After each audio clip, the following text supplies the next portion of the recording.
सिर। और इसके कवच के नीचे क्या है ये? मांसल पैर। तो बेटा यह पूरा जो आपको ऊपर खोल दिख रहा है इसको घोंगे का क्या कहते हैं? कवच। और यह इसको क्या करता है? सुरक्षा प्रदान करता है। खतरे के समय यह इसके अंदर क्या होता है? छुप जाता है। अब देखो बेटा, जब अपन ने इसको यहाँ पर रखा बगीचे से उठाकर, तो अगर सावधानी पूर्वक अपन देखेंगे बेटा, तो सबसे पहले इसका सिर बाहर आया था। फिर इसका पैर नीचे देखो कवच के, और इसमें बहुत मजबूत मांसपेशियां पाई जाती है। तो इस संरचना को अपन इसका क्या कहते हैं? पैर। और बेटा यह पैर दृढ़ पेशियों से जुड़ा होता है और इसके द्वारा यह गति करता है। इसका बेटा पूरा खोल एक ही होता है। और बेटा इसी के जैसा एक और प्राणी बताऊं मैं, आपने देखा बेटा मंदिरों में वो शंख होता है।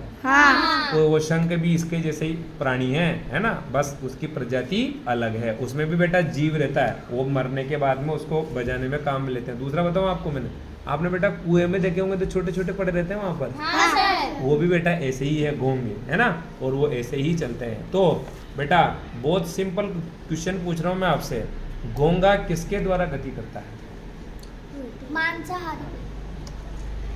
मांसल पैर के द्वारा। इसका पैर मजबूत पेशियों से जुड़ा होता है। और बेटा ये इसके ऊपर आपको क्या दिख रहा है? ये खोल, क्या कहते हैं इस खोल को? खोल को क्या कहते हैं? इसके खोल को कवच कहते हैं। क्या कहते हैं? कवच। क्या कवच चलने में सहायता प्रदान करता है? नहीं, है ना। और ये पूरा एकक होता है, यानी ये पूरा एक ही चीज का बना होता है, पूरा एक होता है ना।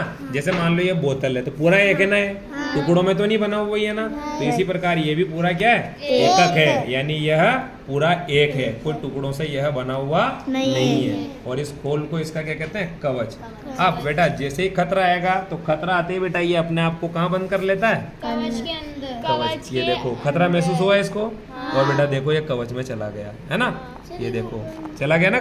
इसको ऐसा लग रहा है कि भी अपनी जान को खतरा है, तो बेटा इसने अपने आप को कहाँ पैक कर लिया। और देखो बेटा ये ऐसे, और इसको अब लगेगा कि अब कोई खतरा नहीं है, तो देखना अब ये चलना शुरू करेगा। तो बेटा देखो सिर बाहर आया। अब देखो सिर बाहर आएगा। आया? आया? और देखो धीरे धीरे लंबा होता जा रहा है। अब देखो चलना शुरू कर दिया। ये देखो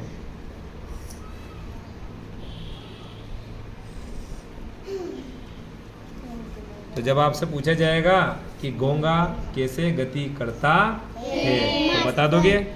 दूसरा ये भी क्लियर है कि ये अपने पीछे एक चिपचिपा पदार्थ छोड़ता चला जाता है, यह इसकी चलने में सहायता करता है।